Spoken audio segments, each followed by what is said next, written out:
Bon, on va commencer par âge, notre, oui, tout à fait, par notre invité.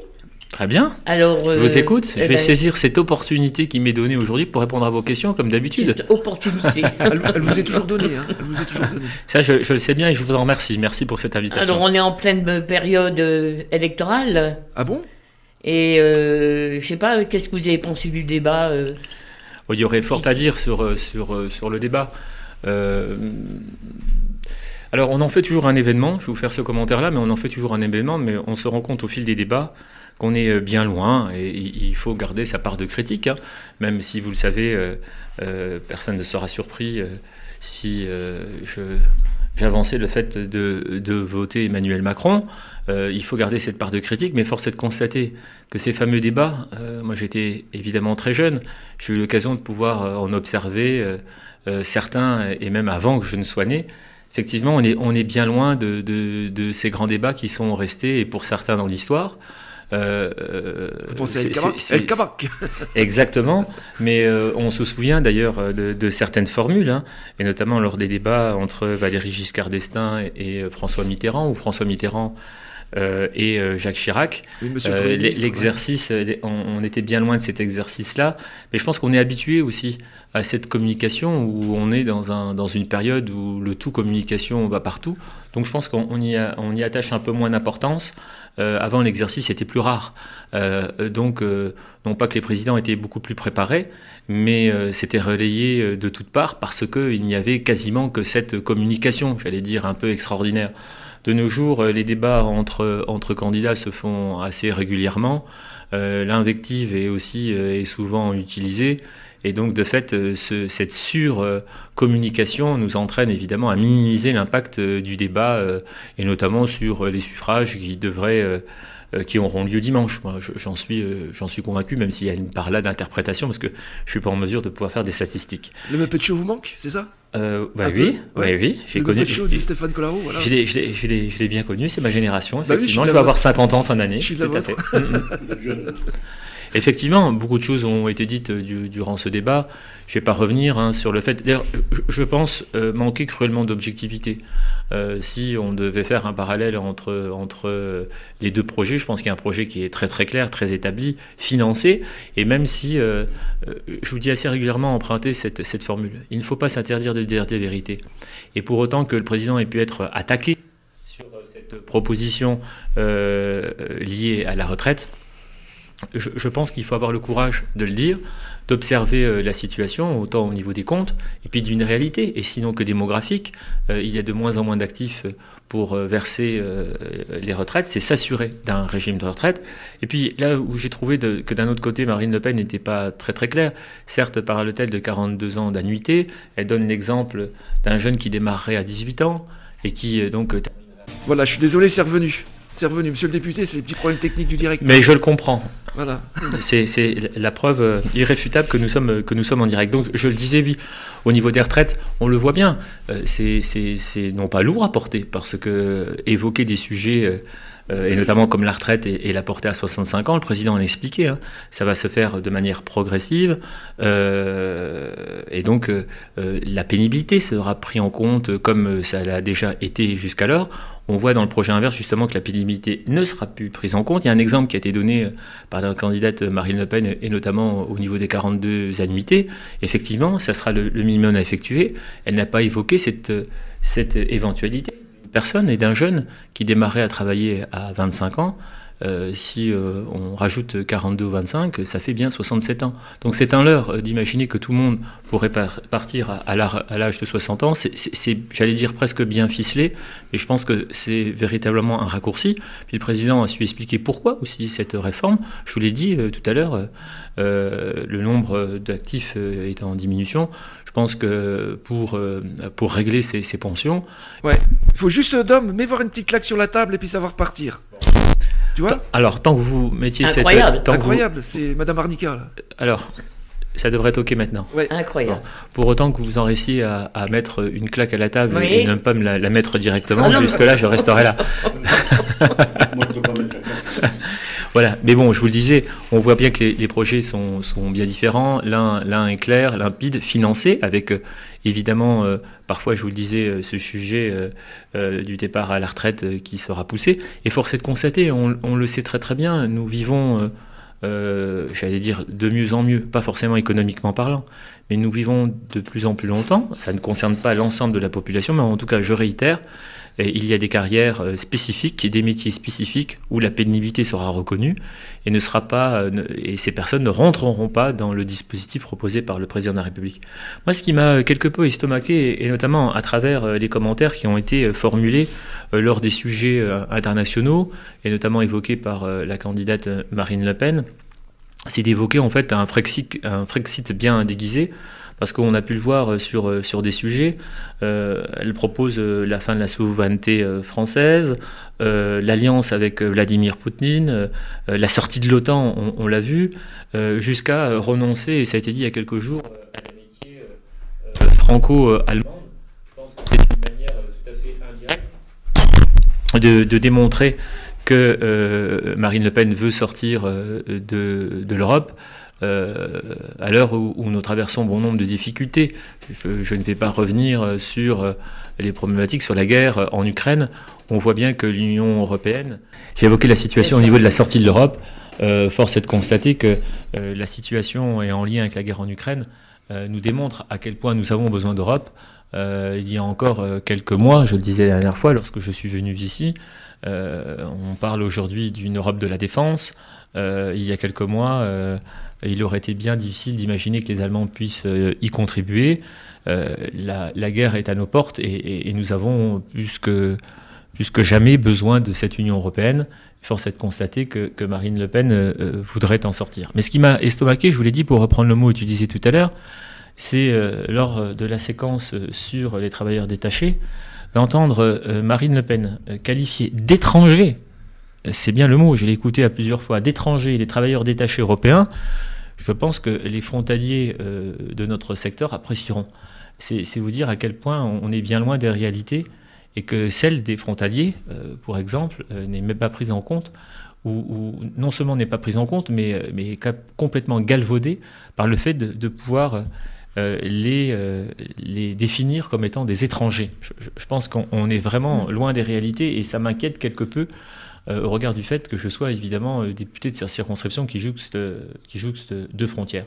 Je pense aussi, et notamment avec d'autres sujets, que le président a su démonter la candidate du pouvoir d'achat, comme ça a été largement utilisé par les médias.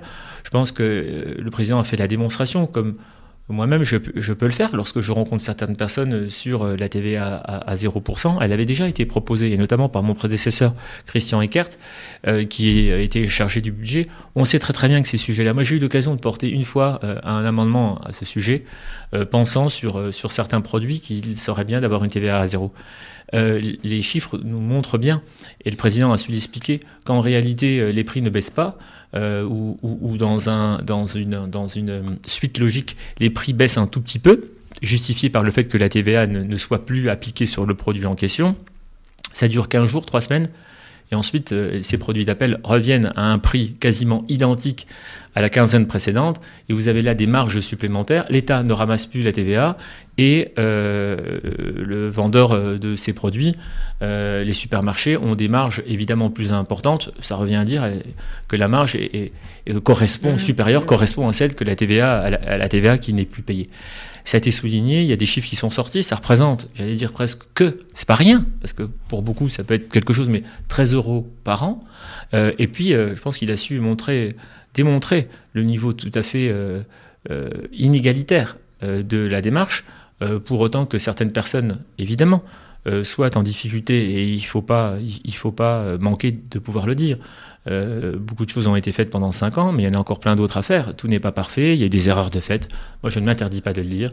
Il faut aller encore plus loin sur les minimums sociaux, mais en lien avec ce qui a été proposé là, on voit bien que ça touche l'ensemble des Français, cette TVA à 0%. Et on sait très très bien qu'il y a dans ce pays des personnes qui n'auraient pas besoin de payer zéro de TVA sur ce genre de produit. Donc on voit bien que ça n'est pas du tout ciblé et que la mesure concernerait l'ensemble des Français, alors qu'il faut évidemment la viser, la cibler, pardon. Et c'est la raison pour laquelle Emmanuel Macron propose plutôt un chèque dédié à des personnes en difficulté plutôt qu'à l'ensemble des Français. Il y a plusieurs points qui ont été aussi relevés pendant ce débat. C'est la revalorisation sans contrepartie, et c'est un engagement du président de la République de 10% des enseignants. J'en suis ravi d'entendre, même s'il y a des efforts qui ont été faits depuis 5 ans, suffisamment, pas assez. S'il y a bien un commentaire, vous le savez Dominique, je me garde tout le temps la liberté de m'exprimer. Et même si je loue une loyauté au président de la République, et je sais pourquoi, parce que si lui-même n'avait pas été président en 2017, je ne serais probablement pas assis à côté de vous en ma qualité de député. Pour autant, il faut toujours garder sa part de critique. Et si j'ai bien un reproche, je puis dire au président de la République, parce qu'on n'est pas toujours, on n'est pas d'accord à 100%, c'est sur ce manque, je vais le nuancer, mais de nuances qu'il a pu avoir à l'égard de son adversaire Marine Le Pen, et notamment sur les chantiers que nous avons entrepris durant 5 ans. Je pense qu'il ne faut pas manquer d'humilité. C'est-à-dire qu'il y a beaucoup de choses qui ont été faites, sûrement pas assez, parce que les crises successives ne nous ont pas permis aussi de répondre à l'ensemble des problématiques. Je parlais des enseignants tout à l'heure. Nous avons débuté un renforcement pour certains des effectifs, d'augmenter le personnel enseignant. J'ai eu l'occasion, et pour ma part, et à maintes reprises, de rencontrer les syndicats locaux qui m'ont fait part de leurs problématiques, de leurs problèmes de salaire. Et je suis ravi que si Emmanuel Macron devait être réélu, que nous puissions, dans un prochain mandat, faire en sorte que l'on arrive à des salaires qui correspondent non pas à la réalité, mais disons qu'ils soient augmentés. Donc c'est effectivement une annonce qui a été faite par le président de la République d'une augmentation de 10% sans contrepartie pour arriver à un salaire minimum de 2 000 €, parce qu'on est bien en deçà. Et pour certains qui voudraient s'engager à faire plus, une augmentation de 20%, moi, j'en suis ravi, parce qu'encore une fois, je vous le disais, les syndicats me font mention de ce problème de salaire, et j'en reviens justement à cette critique formulée. Je pense qu'il faut savoir raison garder, entendre le président sur les divers chantiers qui ont été entamés, mais je pense aussi qu'il faut garder toute cette modestie et dire que même s'il y a beaucoup de choses qui ont été faites, c'est pas suffisant et que nous devons aller au-delà. Et je pense que ça ne surprendra personne si je disais que c'est sûrement la raison pour laquelle le président et éventuellement, et certainement, sa majorité souhaite être reconduit et reconduite pour 5 ans. D'accord. Alors, on se souvient, vous avez reçu les syndicats d'enseignants avec les croissants. Ça, faut le stipuler quand même. Hein. Oui, mais vous savez, pour autant, j'ai eu bon nombre de manifestations, et c'est bien normal. Certains pouvaient s'offusquer ou comment dirais-je, parlementer sur les réseaux sociaux quant au fait que plusieurs manifestations aient lieu devant mes bureaux parlementaires. D'aucuns m'ont même prêté que durant cette mandature, il n'y a jamais eu autant de manifestations. Je puis vous assurer, et je vous le dis avec conviction, que j'en suis fier. Et je vais vous dire pourquoi. Pour dialoguer. Lors de la première manifestation qui a eu lieu en mai 2018, je fus quelque peu atterré par les personnes qui ont organisé cette manifestation et qui me disaient... donc c'était un samedi à 15h, et pour autant que mon agenda était rempli cette journée-là, j'avais demandé évidemment à mon équipe de tout annuler, parce que pour autant qu'une manifestation soit annoncée devant mes bureaux parlementaires, il était bien légitime que le député de la circonscription soit présent. Quelle ne fut pas la surprise des organisateurs me disant il n'était pas prévu que vous soyez là. Mais pardon, mais si j'avais pensé ce samedi-là aller faire du shopping avec mon fils ou aller me balader en forêt, je peux vous assurer que j'aurais fait autre chose que député. Et puis, je vous le dirai tout net, c'était une fierté pour moi de recevoir des personnes qui me font part d'une réalité, qui me font part de problèmes, qui pourraient ne pas vouloir répondre et entendre les problèmes exprimés. Moi, je suis bien avisé, et ça permet justement d'être sur le terrain et d'entendre les problématiques. Alors il y avait une 50aine de personnes là, évidemment j'ai invité, je ne pouvais pas inviter dans mes bureaux parlementaires les 50 personnes, Et puis, à l'issue, il y a eu un vote des personnes en présence. Et à défaut d'accepter que 7 ou 8 personnes rentrent dans mes bureaux, ils m'ont proposé de répondre aux questions avec un micro à l'extérieur. Je me suis prêté à l'exercice, considérant d'ailleurs que c'était de mon devoir. Et ma surprise, il y en avait 2. La première, c'est de me poser la question de savoir combien de temps que j'avais à leur accorder. Moi, je leur ai répondu que j'avais tout l'après-midi. Et je pense que vous le savez, je suis un bavard sans nom. Donc, pour autant, je pense que certains sont même partis avant que moi je ne termine de parler, même si on s'est écouté. Ça a été fait dans le respect. Et puis, la deuxième des choses, c'est qu'en parlant avec les organisateurs, ils me disaient être surpris du fait d'être en présence et de leur avoir accordé 2h30, dans la mesure où je n'émettrai pas de nom, mais que c'était bien la première fois que le député pouvait les recevoir un samedi après-midi sans même qu'il n'en ait formulé la demande. Je puis vous assurer ne pas me targuer d'avoir fait cette chose-là, parce que je trouve ça de manière tout à fait naturelle, et je pense que c'est la raison pour laquelle je suis assez fier, parce que si se retrouvaient devant ma porte autant les ambulanciers que les professeurs ou d'autres encore, moi j'en suis ravi, parce que ce sont des personnes qui ont envie d'exprimer leurs problématiques, et qui de mieux placé que le député local pour faire remonter ces problématiques-là. Et plutôt que de m'accorder à leur répondre par courrier, ce qui reste quelque chose d'assez impersonnel, l'idée c'était de pouvoir les rencontrer, de leur montrer tout le respect que je peux en avoir, et c'est la raison pour laquelle enseignants, agriculteurs, syndicalistes ou ambulanciers, et j'en passe, et d'autres, rien ne m'exonère d'être courtois et de partager un café, un croissant tout en échangeant. Ça, j'appelle ça de véritables échanges. Alors pour autant, certaines fois, nous n'étions pas d'accord. Puis vous savez, ça nourrit. Ça nourrit mes réflexions.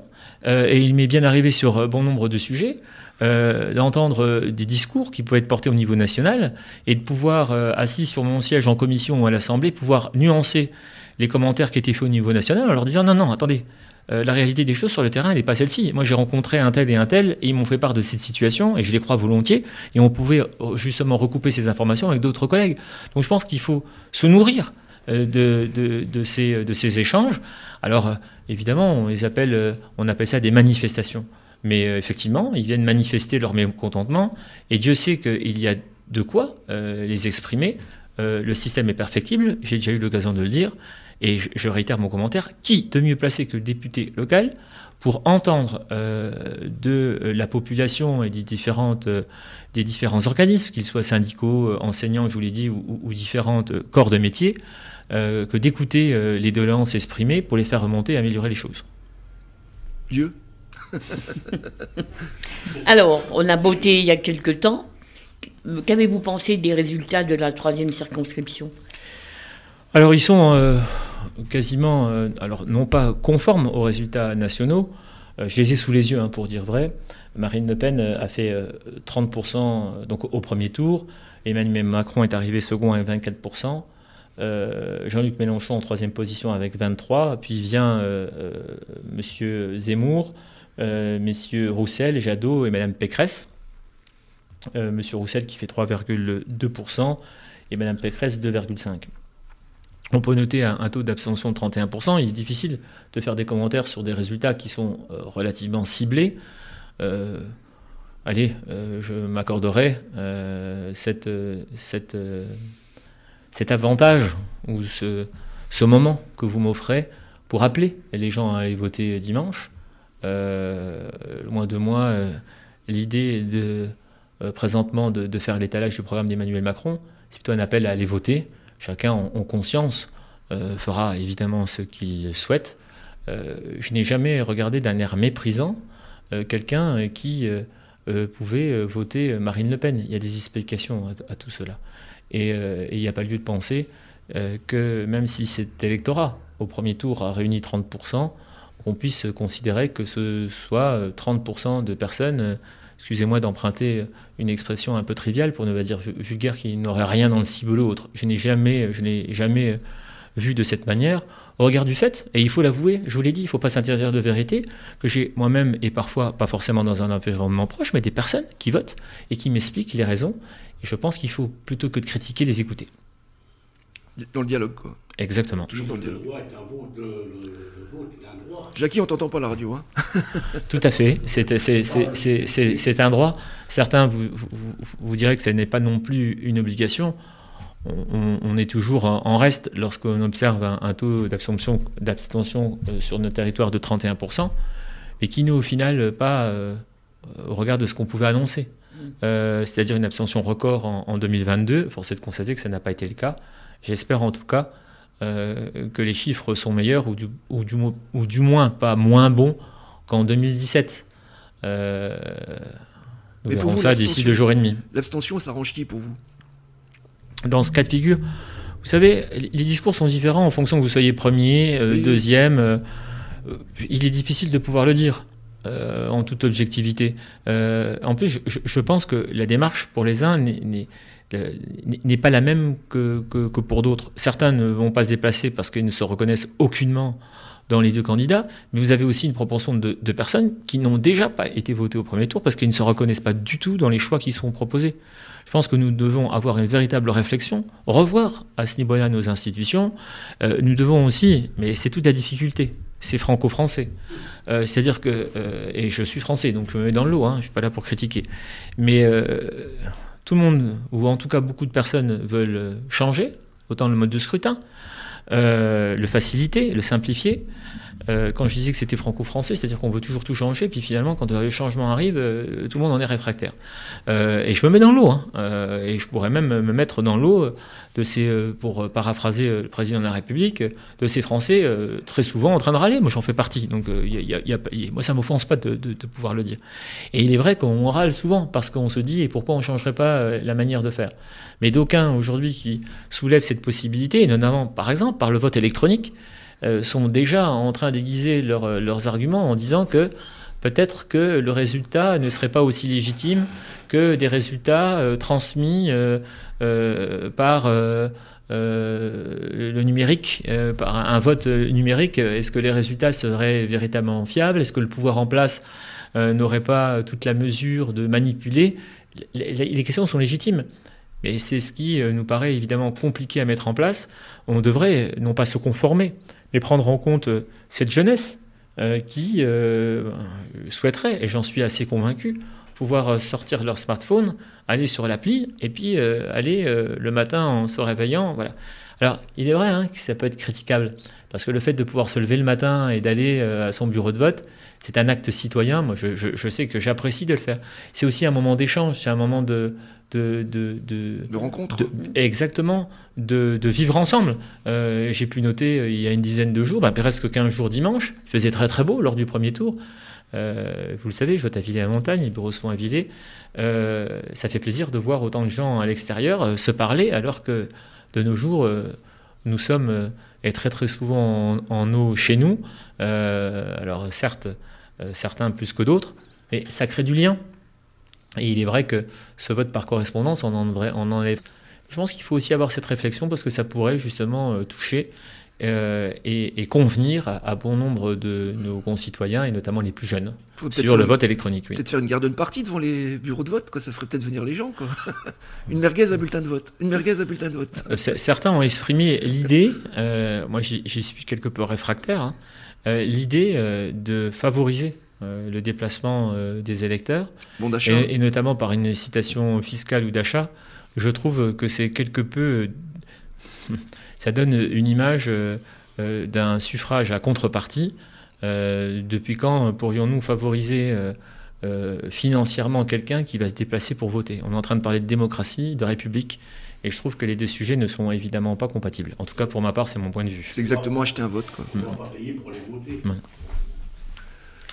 Alors, on va passer, je ne sais pas, qu'est-ce que vous aviez encore 2-3 trucs à nous dire sur les élections? Sur les élections, non, je pense avoir fait le tour. Si, peut-être faire une analyse au niveau national, mais je ne suis pas sûr que... Voilà, c'est d'observer que les deux grands partis qui existaient encore il y a 5 ou 10 ans, et le Parti socialiste était en difficulté il y a 5 ans. Je l'évoque aujourd'hui, je m'en réjouis pas, mais aucunement, parce que d'ailleurs, il faut jamais se réjouir d'une situation ou du fait qu'un parti, évidemment, puisse s'effacer.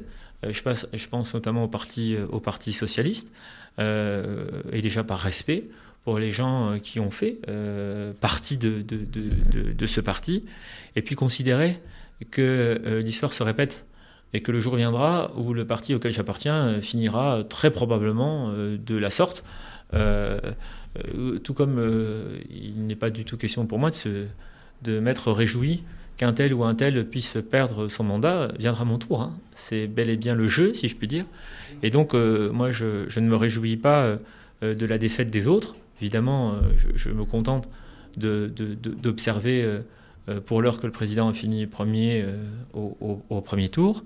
Mais c'est quelque chose qui me... Non pas qui me surprenne, j'évoquais la fin du Parti Socialiste et des LR. Alors les LR c'est plus récent, mais en fait de ce mouvement de droite, on va dire républicaine, d'aucuns autant sur le secteur ont pu en faire partie, un parti, surtout le Parti Socialiste historique, et on peut comprendre que le résultat au présidentiel exprimé a été évidemment bien en deçà. Ça va leur coûter cher, surtout. Voilà, ça va leur coûter cher en deçà du score attendu, et notamment de franchir la barre des 5% pour se faire aussi rembourser une campagne électorale. Je me mets à la place de ces personnes, il y en a encore, et beaucoup. Certains ont fait le choix du vote utile en allant voter Jean-Luc Mélenchon. On peut toujours le regretter. Quand on fait partie d'une famille politique, je ne suis pas certain, moi, que le fait de pouvoir forcément voter utile permet à son propre parti de poursuivre son existence. Et force est de constater d'ailleurs qu'une OPA est faite sur ces personnes à travers les propos derniers de Jean-Luc Mélenchon. Je trouve ça dommage.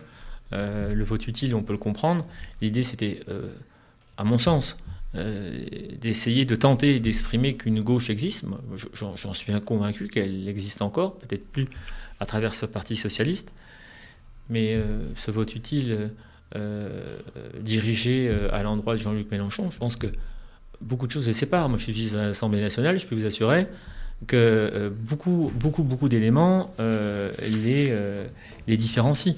Autant sur les politiques internationales que sur bon nombre de sujets.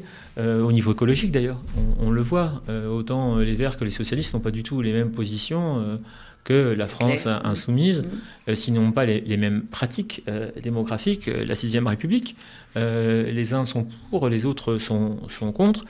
J'ai pu voir, et je fais un pont notamment avec les législatives, j'ai pu voir, et notamment à la télé, les commentaires de Jean-Luc Mélenchon à ce sujet, qui appelle à une union populaire. Je peux vous assurer, et je le comprends dans son rôle, après avoir atteint 22%, l'idée c'est de pouvoir réunir l'ensemble des forces de gauche. Ça s'entend, et je peux comprendre, et à sa place, je peux comprendre qu'il voudrait transformer l'essai. Mais que diantre que le PS, même que le Parti communiste et que les Verts puissent s'associer pour faire un meilleur score, on peut le comprendre. Mais que les socialistes, les Verts et les communistes puissent s'associer, il suffit d'observer les débats et les positions, d'observer les programmes avec la France insoumise. Je vous le disais, c'est quelque chose qui est très surprenant. Ils n'ont véritablement aucun lien, et j'allais même dire idéologiquement. Il suffit d'observer à l'Assemblée nationale les commentaires formulés entre Jean-Luc Mélenchon, je suis à 20 mètres de lui, et à 15 de M. Roussel, Fabien Roussel, qui est le candidat du Parti communiste. Ils se sont cognés dessus pendant 5 ans. Même pendant la campagne électorale, les uns ont formulé des critiques très incisives à l'endroit de l'autre. Et aujourd'hui, on voudrait nous expliquer que derrière Jean-Luc Mélenchon, on puisse bâtir, et d'ailleurs, mais pas bâtir un programme commun, mais de rentrer dans une union populaire et faire en sorte que toutes ces personnes puissent simplement donner quitus à la politique de Jean-Luc Mélenchon. Je reste assez certain qu'il y a bon nombre de socialistes qui ne s'y retrouveront pas, et ça me paraît tout à fait logique. Il est vrai qu'il est difficile, et je le comprends, et ô combien, d'essuyer un résultat comme celui-ci, mais je pense qu'à un moment, il faut savoir dans quelle famille on vit, et que vouloir s'approcher de postes simplement en lien avec un programme qui ne vous ressemble pas, ça doit être assez compliqué. Localement, je peux vous assurer être quelque peu surpris. J'entends, et ça et là, les commentaires qui peuvent être faits. Je vous l'ai dit, je ne suis pas surpris que le leader de la France insoumise puisse proposer cette union populaire. Je suis surpris simplement que le PS et les Verts, et même les communistes, puissent s'associer avec les insoumis. Et alors, localement, permettez-moi de vous dire que j'en suis sidéré. Je m'immisce un peu dans cette politique, on va dire, locale. Mais il y a une OPA de Mélenchon sur les autres partis. Mais alors, localement, vous avez une OPA de personnes socialistes sur le nombre de voix des insoumis. Je l'évoque très directement. J'ai eu l'occasion de rencontrer pendant 5 ans, et lors des manifestations, les syndicats, de rencontrer des leaders locaux, reconnus, j'allais presque dire, des insoumis. Et on voit bien aujourd'hui que ceux-là même qui ont fait le boulot, je suis en désaccord avec eux, mais qui ont fait le boulot pendant 5 ans, se voient prendre la main par des candidats issus du Parti socialiste. Mais on marche sur la tête. En tout cas, je pense que certains marchent sur la tête. C'est-à-dire que ceux qui ont ces idées et qui les portent depuis 5 ans vont être mis de côté. Vous avez des personnes qui ont fustigé le programme de la France insoumise qui aujourd'hui réclame des investitures. J'évoque M. Matarja pour ne pas le citer. Un des membres du Parti socialiste reconnu qui aujourd'hui nous vante les vertus du programme de Jean-Luc Mélenchon. À quel but? Dans quel but? Manifestement, de pouvoir aujourd'hui accéder à la députation, faisant fi évidemment des considérations, et j'allais presque dire, et des camarades locaux qui depuis 20, 30, 40 ans ont défendu les positions du Parti socialiste. Non mais permettez-moi de vous dire que ça me rend plus que dubitatif d'observer ce genre de manœuvre qui est évidemment, et je l'espère, que les électeurs locaux auront l'occasion de s'en faire part. Et puis je vous le disais, hein, quelles sont ces manières de pouvoir créer cette OPA sur un électorat, sur des gens que j'ai reçus, et avec tout le respect, on le disait d'ailleurs tout à l'heure, avec tout le respect que je leur dois, qui ont manifesté, qui sont venus manifester leur désir et même, comment dirais-je, les idées évoquées par la France insoumise. Je vous l'ai dit, hein, je suis en désaccord. Aujourd'hui, on voit bien qu'une OPA a été faite. Ces gens-là, on les met de côté et on se dit, non pas par l'opération du Saint-Esprit, que les partis d'hier, et notamment du Parti socialiste, ou en tout cas que certaines personnes qui en faisaient partie, qui se revendiquent depuis 20 ans en faire partie, sûrement qui ont même des mandats électoraux en lien avec ce parti politique, venir aujourd'hui dire moi je prends ma part, c'est moi, et puis alors vous insoumis, vous repasserez le 15 parce que vous n'êtes pas en mesure. Ça montre à quel point en fait cette union populaire ne ressemble pas à ce que on voudrait évidemment nous vendre, mais que l'idée c'est de profiter d'un contexte pour accéder à des postes que son propre parti ne permettrait plus d'obtenir. Et je trouve ça vraiment, et je vous dirais même lamentable. C'est du marchandage. Voilà. Lamentable. Vous savez, je rajouterai un commentaire à ce sujet. Je peux vous assurer que si d'aventure, et ça arrivera, je vous l'ai déjà dit Dominique, si on me présentait une feuille là sur la table en me demandant de la signer, en m'assurant que je pourrais faire 4 mandats de député, je ne la signerai pas. Il y a sûrement bien d'autres choses à faire dans la vie. Mais je peux vous assurer que même si le président de la République n'était pas élu dimanche, et que la difficulté, et si d'aventure je devais être, parce qu'on attend les investitures pour les prochaines législatives, s'il ne devait pas être élu, si mon parti auquel j'appartiens, vous savez, j'ai jamais été encarté en 2017, mais si le parti du président de la République devait faire 3%, je vais vous assurer que je ne changerai pas de boutique, ni de parti politique, je préférerais aller au casse-pipe en me disant je vais faire 3%, mais avec la fierté que je pourrais avoir au soir de l'élection de repartir avec 3%, plutôt que d'en avoir 15, en étant servir les causes d'une famille dans laquelle je ne me suis pas reconnu et que j'ai même critiqué pendant 15 ans. Je trouve ça lamentable. Et je préférais me prendre 3% et continuer à avoir la tête haute et à me regarder dans la figure en disant que j'ai apporté un soutien au président de la République, et même si évidemment ça n'a pas abouti, mais ça j'appelle ça avoir des convictions, et puis avoir aussi un minimum d'honnêteté, et je pense que lorsqu'on se présente à la députation comme à n'importe quel poste, on se doit d'un minimum, et c'est évidemment un euphémisme, un minimum d'honnêteté vis-à-vis des électeurs auxquels on se soumet. C'est du respect. Alors, puisqu'on est dans les élections, Alors, vous allez vous représenter pour les législatives? Qu'est-ce que vous allez faire? Alors, je pense vous avoir répondu quasiment à moitié tout à l'heure. Oui. Alors, la réponse ne sera pas... non pas que je puisse, il y a puisse déjà pas des vous la donner. candidatures qui se... Je suis candidat, entre guillemets, à la candidature. Oui, parce que d'aucuns sur le secteur ont eu l'occasion de pouvoir demander une investiture de la majorité présidentielle, qui ne sont pas issus des rangs de La République En Marche. Vous le savez, la majorité présidentielle est composée de plusieurs, sur l'expression, de plusieurs composantes, de droite et également de gauche, comme Territoire de Progrès, Sens Commun, qui sont des composantes, on va dire, de l'aile gauche du parti macroniste, comme d'autres, Horizon, le parti, je donne cet exemple, le MoDem, ou Horizon, le parti qui a été créé par Édouard Philippe. Le président a décidé, et c'est bien normal, de faire en sorte que le mouvement politique auquel j'appartiens, cette majorité présidentielle, puisse donner ses investitures au lendemain de l'élection présidentielle, que ne dirait pas, où j'entends d'ici certaines critiques Moi, j'entends votre de nos opposants, effectivement, qui vibrent. C'est dire que le micro fonctionne, parce que vous entendez tout. On peut s'en réjouir. Mais vous m'avez fait perdre le fil, du coup. Oui, je disais, il est bien normal, et notamment par notre mouvement, il y a des séquences, il y a l'élection présidentielle, il ne faut jamais mettre la charrue avant les bœufs. Et pour autant, si le mouvement devait donner des investitures aux futurs candidats de la majorité présidentielle, avant le résultat des élections, ça pourrait donner le sentiment qu'on fait fi des résultats et qu'on passe déjà à l'étape suivante.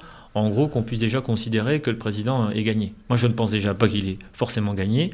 Il faut que les gens puissent se déplacer. La victoire, nous sommes à 2 jours du scrutin. Le président n'a pas gagné, bien loin de là. Et je pense qu'il faut être très attentif et mobiliser le plus grand nombre de personnes possible. Vous savez, tant qu'on n'a pas franchi la ligne d'arrivée, on n'a pas gagné. Alors, on peut se dire qu'il y a des signes qui sont positifs, et c'est tant mieux. Mais encore une fois... avant que, ou du moins après que le feu soit au vert, il passe vite à l'orange et ensuite au rouge. Et parfois, à 2 jours d'un scrutin, on ne sait jamais. Donc je réitère, tant qu'on n'a pas passé la ligne d'arrivée, on n'a pas gagné. Mais je pense que les investitures tomberont dans la semaine suivante si le président devait être réélu, ou dans les 10 jours. Si je prends l'exemple de 2017, c'est ce qui s'est produit. Et donc j'aurai tout le loisir de vous annoncer là si je suis candidat à ma réélection ou pas. On aura le scoop. Voilà. On aura le scoop, Dom. Je pourrais vous le laisser, mais bon, voilà. Mais je ne suis pas en mesure aujourd'hui de pouvoir vous le dire. Pour autant que tout à l'heure, je vous ai dit que si vous me donniez un papier pour signer pour 4 mandats, je ne les ferai pas. Si j'ai l'éventualité d'en faire un deuxième, je le ferai. Voilà, ça donne au moins quelques éléments à ce sujet. Alors, on va parler d'entreprises locales. Mm-hmm.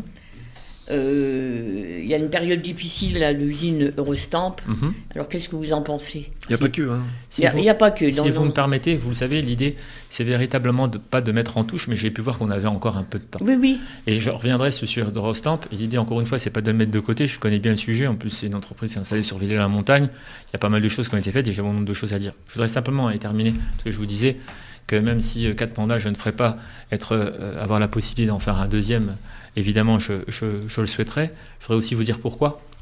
Pourquoi ? Parce qu'il y a beaucoup de choses qui ont été faites tant au niveau national, et il y a encore énormément de choses à faire. Je vous le disais, moi je fus quelque peu déçu, je vais dire les choses ainsi, que le président n'ait pas souligné et fait cette remarque-là plus souvent lors du débat, et de dire qu'il y a des choses qui ont été faites, et il les a mentionnées, mais de dire qu'il y a des choses qui ont été imparfaites, qu'il y a des choses qu'il faut corriger, et pour lesquelles certaines, il faut même aller plus loin.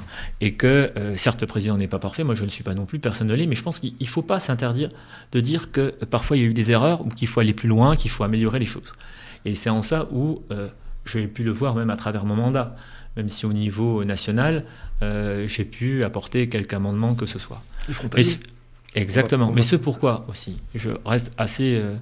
il est important pour moi, et il serait important pour moi, si j'obtiens l'investiture, de poursuivre pendant 5 ans, c'est parce que je suis convaincu, quel que soit le résultat des élections, qu'avoir un député de la majorité, c'est une plus-value extraordinaire. Vous allez dire que quand j'ai fini par dire ça, et sachant que je parle de moi, je manque foncièrement d'objectivité.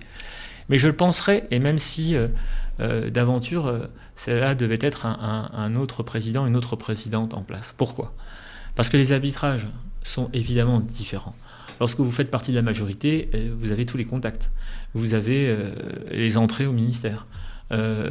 Et donc, vous prenez votre téléphone, quand il s'agissait d'avoir un problème concernant la maternité, à l'époque, vous le savez, qui était concerné par une fermeture. Tous les ans, on se posait la question de savoir si la maternité allait fermer. J'ai eu l'occasion, et je le souligne, de travailler avec la sénatrice à ce niveau-là, qui connaît ce sujet mieux que moi, et à l'époque. Et il est vrai que vous prenez votre téléphone, parce qu'on sait très très bien que les infirmières ne restaient pas dans ce service. Pourquoi ? Parce que quand vous annoncez la couleur et que vous dites que cette maternité est en suspens quand elle est sur la sellette et qu'elle risque de fermer dans 1 an, bah évidemment ça ne donne pas beaucoup de l'occasion ou l'envie, du moins, à ces infirmières de venir s'installer. Donc il y a peu de personnel, un turnover énorme, moins d'actes ou moins d'expérience. Et donc de fait, l'ARS, l'Agence régionale de santé, se pose la question. On n'attire pas les mouches avec du vinaigre. Et on doit aussi donner là des éléments. Quand vous faites partie de cette majorité, il est vrai, et je le reconnais, autant ça se passe sur des courriers, mais vous prenez votre téléphone, vous appelez Borrello, Jean-Marc Borrello, qui est patron de SOS Santé, qui est patron indirectement du groupe auquel appartient l'hôpital de Mont-Saint-Martin, qui par ailleurs fait partie du mouvement exécutif de la République En Marche, proche du président de la République. Vous prenez votre téléphone, et c'était tout au début de mon mandat, et puis vous appelez en disant voilà, il faut faire quelque chose. Il faut que vous interveniez politiquement, il faut dire les choses comme elles sont, c'est comme ça que ça se passe, il ne faut pas se leurrer. Et de faire en sorte d'amener tous les arguments, et on est entendu là, j'allais dire, quasiment au plus haut niveau de l'État. Et ça se fait, et vous êtes écouté, parce que vous faites partie de la majorité. L'exemple du commissariat de police de Villerue. Ça fait 5 ans qu'on dit qu'il était menacé de fermeture. Et Dieu sait que ça a même déjà été évoqué alors qu'on avait sur place un secrétaire d'État chargé des comptes publics qui était assis tous les mercredis matins en face du président de la République et qui aurait pu sûrement beaucoup plus facilement que moi trouver les arbitrages nécessaires pour avoir à l'époque de la part du ministre des personnes qui pouvaient acter que ce commissariat allait bien rester ouvert. C'est l'exemple que j'en donnais la dernière fois. C'est 3 ans de budget avant que Gérald Darmanin ne soit ministre de l'Intérieur, il était ministre du budget. Vous le savez, je suis commissaire aux finances. Donc on a mangé, bouffé, sur une expression bien d'ici, du budget pendant 3 ans, pendant 3 ou 4 mois par année. Ça crée de la proximité. C'est aussi là des arbitrages. Vous le savez, il est venu. Je lui ai demandé de faire venir. Je lui ai expliqué dans les yeux la situation, lui démontrant que nous avions bon nombre de problèmes, que la proximité des frontières accentuait les problèmes existants. J'en passais des meilleurs. Il a fini par se rendre sur place, le ministre de l'Intérieur, et prendre l'engagement solennel sur le perron du commissariat de police de Villerue devant M. le maire, M. Spisac, que le commissariat de police resterait ouvert alors que ça fait 5 ans. Ça, on l'obtient pourquoi ? Et l'idée, c'est pas de me targuer de tout ça. On l'obtient plus facilement parce que vous faites partie de la majorité, parce que vous avez le numéro de Gérald Darmanin et que vous pouvez lui expliquer la situation. À défaut, quand vous êtes dans l'opposition, vous imaginez bien, et j'allais dire, c'est cette bonne guerre, si vous me permettrez l'expression en ce moment, mais c'est cette bonne guerre parce que les arbitrages, si tant est qu'il faille donner plus à l'un qu'à l'autre, ça se fait toujours au détriment des oppositions. Je ne dis pas que c'est bien, mais ça a toujours été comme ça. Il ne faut pas encore une fois s'interdire de dire des vérités. Et c'est la raison pour laquelle je trouve que si d'aventure le président de la République devait être élu dimanche, c'est une plus-value certaine que d'avoir un député faisant partie de la majorité. J'en passe à des exemples. Je pourrais citer les 300 000 euros à la commune de Lons-la-Ville qui était endettée et d'aller quémander, moi je peux vous dire, je vais pleurer pour dire qu'on est en difficulté et qu'il nous fout des sous. C'est d'aller voir le ministre chargé des comptes publics, Olivier Dussopt, pour lui dire que notre DGF, c'est-à-dire que les fonds qui sont donnés aux communes du secteur, il serait quand même bien qu'on soit peut-être mieux servi qu'ailleurs. C'est le résultat d'un nombre, et encore cette année, 75% des communes de ma circonscription ont eu plus que l'année dernière. Alors on pourrait dire c'est que 75%, mais il y a d'autres circonscriptions où ça a été que 25%. Donc c'est là où j'essaye de faire la démonstration de certains sujets. Et puis il y a le frontalier, ça a été évoqué tout à l'heure.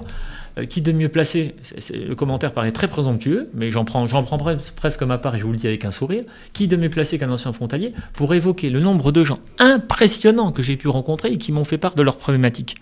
L'idée là, c'était de travailler à travers cette commission des affaires européennes dans laquelle je siège, pour faire en sorte que l'on puisse mener un combat, certes très compliqué. D'aucuns me disaient, de toute façon, c'est complètement impossible. Pouvoir faire en sorte qu'on puisse créer un statut de frontalier, c'est complètement impossible. C'est vraiment, et je vous l'ai déjà dit, vous connaissez mon tempérament, moi il suffit de me dire que je ne vais pas y arriver, pour me dire, pour autant qu'on me prenne, vous m'excuserez encore l'expression un peu triviale et même très vulgaire, pour autant qu'on puisse me prendre pour un imbécile, pour ne pas dire pour un con, en me disant tu n'y arriveras pas, c'est un challenge énorme de pouvoir travailler et pouvoir démontrer à ces personnes que quand on veut, on peut. C'est parfois compliqué, ça demande du travail. Et puis, on a fini par l'obtenir à l'arrache. Ça a été validé le 2 mars 2022, ça a été validé par la Commission des affaires européennes, et ça a été validé par l'Assemblée nationale, et ça prend maintenant le chemin du Parlement européen. Pour créer, il faut le savoir, il y a 450 000 frontaliers en France, sur 1,5 million sur l'ensemble des pays européens. C'est-à-dire qu'on représente un tiers. Un tiers en France, les frontaliers sont un tiers français. Nous sommes ici sous le secteur quasiment un tiers de ce tiers-là, c'est-à-dire que presque 150 000. C'est-à-dire qu'on a ici, en présence, d'ailleurs, comme député, en représentation sur le territoire, on compte la plus grande partie. En 150 000, c'est quelque peu exagéré, mais on n'en est pas loin. C'est vous dire que c'est véritablement un sujet sur lequel on devait travailler, mais qu'on doit poursuivre le travail, parce que pour autant qu'au niveau national et au niveau de l'Assemblée nationale, le job ait été fait, il faut maintenant s'assurer. Et ça sera plus facile, quand on fait partie de la majorité, de rappeler au bon souvenir de la personne qui remplacera, ou peut-être si le président est réélu, je ne sais qui sera ministre des Affaires européennes, mais d'aller, pas tous les jours, mais probablement toutes les semaines, lui rappeler que nous avons voté et que le Parlement a validé cette résolution européenne. Et je m'attellerai, si d'aventure je suis candidat et réélu, à ce que ce sujet puisse porter et se solder au niveau européen pour apporter au nombre de frontaliers un statut des frontaliers et leur permettre, de manière légale et non obligatoire, autant au niveau fiscal que social, parce que c'est important, de pouvoir télétravailler aussi pendant 2 jours. Voilà. C'est la raison pour laquelle, si d'aventure le président devait être réélu, que je devais obtenir l'investiture, je souhaiterais poursuivre parce qu'il y a énormément de boulot encore à faire, et notamment même sur les entreprises privées, et vous m'en faisiez tout à l'heure référence, et notamment concernant Eurostamp. Alors, monsieur le député, juste une question. Un ministère, c'est possible pour vous? Pardon? Un ministère, c'est possible pour vous? Alors, vous savez, il serait bien présomptueux de ma part de pouvoir l'imaginer. Je n'ai jamais été... non, mais si on n'est véritablement pas là pour parler de moi, mais je ne suis pas carriériste. Je pense que les choses, elles arrivent quand elles doivent arriver. J'ai déjà eu l'occasion de le dire à cette antenne. Mes parents m'ont appris 2 choses. La première, c'est la politesse et le respect. Et quel que soit, et je vous le disais d'ailleurs en propos liminaire tout à l'heure, quelles que soient les personnes face à qui vous êtes exposé ou avec qui vous vous entretenez, et même si vous êtes en total désaccord, le respect, il est quand même là. La deuxième chose, c'est le travail. Mes parents sont ouvriers, vous le savez, ma mère a fait des ménages pendant une trentaine d'années, elle a travaillé à la faïencerie, mon père a travaillé à Mijuil avant de devoir partir et travailler. Il a eu cette chance, il faut le dire, de travailler de l'autre côté du Luxembourg. Je suis le dernier d'une fratrie de 3. J'ai connu cette période, je vous assure, je ne suis pas là pour pleurer misère, mais j'ai connu cette période où je mettais la paire de chaussures du premier. On n'était pas riches, mais vous savez, je suis riche de l'amour que mes parents m'ont donné et de l'éducation qu'ils m'ont donné. C'était notre époque aussi. Et mes parents me disaient toujours, c'est pas en regardant la télé que tu vas t'en sortir. Si tu veux t'en sortir, il faut bosser. Et on peut me reprocher toutes les choses du monde, mais sûrement pas de ne pas bosser. Et c'est en ça où je me dis... bosser, mais j'ai pas un plan de carrière, hein, pas du tout. Les choses arrivent quand elles doivent arriver, ou pas. Et puis je vous dirais que de nos jours, avoir un portefeuille ministériel, c'est pas rien, c'est une responsabilité. Je me pose pas cette question-là. Ça serait un avantage pour Payot? Ça serait un avantage. Si tant est qu'on décide véritablement, je pense qu'il y a un précédent. Et avec tout le respect que je dois à mon prédécesseur, Christian Eckert, oui, ça serait une plus-value extraordinaire, si tant est qu'on l'utilise. C'est-à-dire qu'il faut quand même reconnaître que ce secrétariat d'État, et notamment d'un élu local, même s'il n'a pas été mis pleinement au service de ce territoire, il faut le remettre dans un contexte. Moi, je n'aime pas critiquer pour critiquer. Christian Eckert était à l'époque aussi ministre des Comptes publics, dans une situation telle, souvenez-vous, en 2014, les comptes publics, c'était en France une drôle de situation où il fallait évidemment aller raboter partout parce qu'il y avait de grandes difficultés financières. Donc je pense qu'il s'est attelé et que autant pour un secrétaire d'État que pour un député, le don d'ubiquité n'existe pas. Et qu'il s'est donc focalisé sur la mission première qui lui était octroyée, si je puis dire, c'était s'occuper des comptes publics. Et effectivement, on ne peut pas tout faire. Alors on peut faire un reproche, moi j'ai déjà fait ce reproche-là, parce que c'est un commentaire politique. Mais si on l'analyse sur le fond, on peut aussi comprendre que quand on est dans son couloir et qu'on a une responsabilité, eh ben on oublie parfois de regarder dans la pièce d'à côté et on en oublie un petit peu. C'est la raison pour laquelle je ne suis pas vraiment certain que ça puisse être une plus-value que d'avoir un portefeuille municipal quand on est sur un territoire, parce que ça vous amène peut-être à ne pas faire le nécessaire au sein de votre portefeuille, ou alors de le faire au détriment de votre circonscription. Moi, ce n'est pas ce à quoi je prétends. Si je devais renouveler ce mandat, l'idée, c'est de poursuivre ce qui a été fait et de faire en sorte que ce qui n'a pas été fait ou pas bien puisse être corrigé. Ok. Dom ? Alors, quelques mots pour Eurostamp. 5 minutes. Eurostamp, en difficulté. Alors, plus d'intérimaires, pas de travail de nuit, du chômage technique. Voilà, c'est... Alors j'ai eu l'occasion, vous savez, je connais bien la situation. C'est une entreprise qui a rencontré quelques difficultés il y a bon nombre d'années déjà. J'étais maire à Villers-la-Montagne, donc je connais bien le sujet. J'ai eu pour ma part l'occasion, et je vous l'ai dit tout à l'heure, parce qu'on l'a évoqué, l'occasion de demander bon nombre de renseignements, et notamment auprès de la préfecture. Nous sommes en période électorale et je n'en ai pas obtenu plus que d'autres. Donc je ne suis pas au fait précisément, je parle des dernières informations. Je sais qu'il y a 2 mois de cela, les syndicats ont souhaité me rencontrer. Ça s'est fait, évidemment, je l'ai accepté, hein, comme toute demande de rendez-vous. Ça s'est fait dans une salle communale.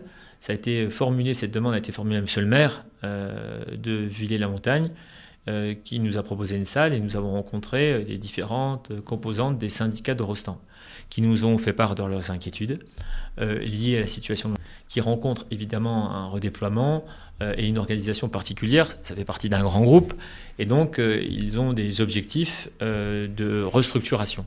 L'idée, évidemment, ça n'est pas pour l'heure. Il y a moins ou pas d'intérim. L'idée, ça n'est pas du tout la fermeture du site. Les syndicats eux-mêmes le reconnaissent. J'ai pu lire dans la presse, d'ailleurs, ce matin, que les syndicats alertaient, mais faisaient part du fait que la situation n'était pas catastrophique. Ouais. Ils sont très interrogatifs, et c'est leur devoir, évidemment, d'observer la situation et d'observer qu'il y a moins de travail. Et évidemment, quand semaine après semaine, les salariés se rendent compte qu'il y a moins de travail, on se demande à quelle sauce on pourrait être mangé. La direction semble rassurer le personnel et également les syndicats. Je reprends la formule qui a été évoquée par les syndicats eux-mêmes. À l'issue de cette rencontre, nous avons proposé, quand je dis nous, c'est Madame la sénatrice et moi-même, parce que les 2 parlementaires étaient ce jour-là à la réunion, d'adresser un courrier, et notamment au directeur de l'usine, qui nous a proposé de pouvoir le rencontrer. J'ai reçu le courrier il y a une dizaine de jours, je n'ai pas eu l'occasion de le faire depuis, qui nous proposait justement de pouvoir nous rencontrer pour observer et écouter les commentaires que la direction pouvait formuler, j'allais dire non pas à contrario, mais parallèlement aux commentaires formulés par les syndicats. Et nous avons également adressé un courrier à l'attention d'Agnès Pannier-Runacher, qui est en charge de ces sujets, pour l'interroger, et notamment sur les marchés, et sur le redéploiement, et sur les marchés, que cette entreprise, et en tout cas afin d'obtenir des informations sur le groupe, je ne le connais pas personnellement, et avoir quelques billes avant évidemment d'accepter le rendez-vous qui m'a été proposé, qui nous a été proposé par la direction. Voilà où nous en sommes. Il y a une alerte de la part des syndicats et des salariés. La situation n'est pas catastrophique, il y a moins de travail. De l'aveu même des syndicats, je l'ai lu dans la presse, me semble-t-il, ce matin, ils s'interrogent. Je ne vous cacherai pas que pour l'heure, je n'ai pas plus d'informations que cela. Et plutôt que de faire des commentaires à 3 francs 6 sous sur base d'informations que je n'ai pas, je préfère évidemment ne pas aller au-delà. En tout cas, sachez que sur le dossier, j'en suis avisé, que les syndicats m'ont avisé, on a participé à la réunion, qu'on a demandé des informations auprès du ministère. Mais bon, cette question auprès du ministère a été formulée à peu près il y a 3 semaines. Je ne cacherai pas qu'en pleine période électorale, Agnès Pannier-Runacher j'allais presque dire, tous les membres du gouvernement sont quelque peu sur la sellette. Au soir de l'élection prochaine, quel que soit le président, au lendemain, le gouvernement ne sera plus, ou sera tout autre. Quand je dis le lendemain, c'est lundi, mardi ou mercredi. Donc je étais quasiment assuré, malheureusement, que le ministère ne pourrait pas me donner ces informations. Mais dès que je les obtiendrai, si je suis encore en mesure, ou si j'ai encore mandat pour ça, de les obtenir, je ne manquerai pas à ce moment-là de prendre rendez-vous avec le directeur pour savoir exactement quelle est leur stratégie et de savoir ce à quoi éventuellement les salariés seraient mangés si d'aventure il devait y avoir des licenciements. En tout cas, ce n'est pas du tout les termes qui ont été employés, et autant par les syndicats que par la direction. Le mot de la fin, il reste une petite minute. Le mot de la fin, monsieur le député? Oh là là, en 1 minute? Ah oui. C'est compliqué pour moi de faire 1 minute. Allez, 1 minute. Vous savez bien. Non, c'est assurément de vous remercier. De vous remercier et de mesurer à quel point je vais faire un lien, et notamment avec les difficultés que vous rencontrez, et notamment de la radio. J'entends, et ça et là, quels sont les bénéfices et les joies que vous pouvez apporter. Alors, évidemment, ça concerne plusieurs catégories de la population. Certains seront évidemment satisfaits ou pas d'entendre des politiques sur votre antenne le vendredi matin. Moi, j'ai des parents, par exemple, qui sont ravis de danser, et moi-même, vous savez que j'aime bien danser, de danser le dimanche matin en écoutant l'accordéon. Avec Robert. Donc, c'est une petite minute pour vous dire que j'espère que cette radio poursuivra son activité, et vous remercier de m'avoir permis de me donner l'antenne comme vous le faites depuis un petit moment maintenant. Et j'espère que ça ne se terminera pas pour le plus grand bien, non pas du député que je suis, mais pour l'ensemble des personnes, de vos auditeurs et auditrices, qui, à mon avis, seraient bien malheureux de ne plus vous entendre. C'est gentil. Eh ben, c'est très gentil, merci à vous. Juste une dernière question. Qu'est-ce que vous mangez de bon le dimanche à midi? Parce que c'est la question que Robert pose tous les jours, tous les dimanches. C'est vrai. Alors, dimanche dernier, ma mère, elle a fait les gnocchi. Et ben voilà. À la bolognaise. Ouais, Voilà. parce que comme elle est italienne, en tout cas d'origine italienne, on a mangé les gnocchi. Et là, vous savez que je ne sais pas faire en 1 minute. Là, évidemment, mon père ne dit trop rien. Mais il a toujours un petit sourire narquois en disant que ma grand-mère doit se retourner dans sa tombe, parce que quand il me voit manger les gnocchi avec du gruyère et pas du parmesan, je peux vous assurer qu'il est toujours en pleine moquerie. C'est pareil chez moi aussi. Quoi. Ben, Merci beaucoup. encore. Merci à vous. Et Merci puis, à merci, vous. merci. À la prochaine sur Radio Aria. À la prochaine sur Radio Aria, et Bon week-end. bon week-end à toutes et à tous.